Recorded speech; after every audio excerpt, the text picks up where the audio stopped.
मार्कंडेय जी नाम के बालक थे। उनके पिता बहुत बड़े ज्योतिष के ज्ञानी थे।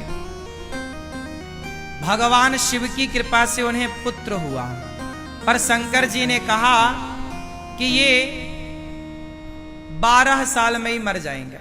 ये बालक की आयु कितनी है? अब तो भाई बाप तो चिंतित हो ही जाएगा। भाई जिसका बेटा 12 साल की आयु लेके आया है, तो माता पिता तो चिंतित। वो माता पिता बड़े दुखी हो गए। क्या करें, बच्चा हुआ, पर बच्चे होने की खुशी नहीं थी माता पिता को, क्योंकि पता था कि बस 12 साल में इसकी आयु हो जाएगी पूरी।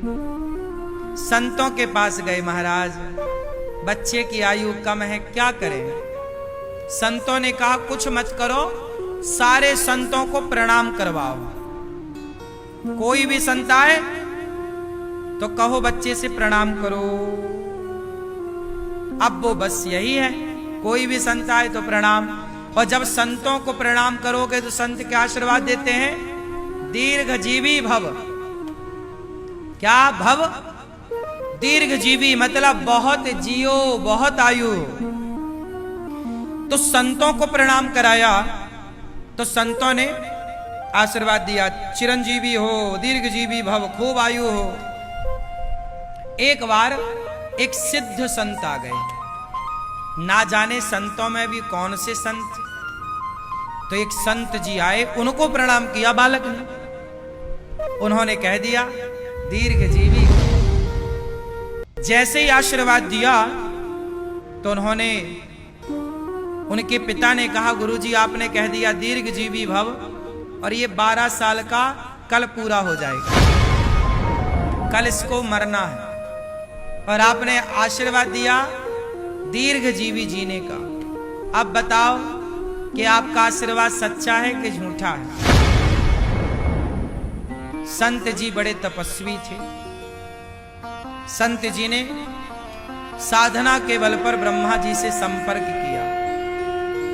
हे ब्रह्मदेव, इस बालक की आयु तो पूरी हो रही है, पर आशीर्वाद निकल चुका है दीर्घजीवी का।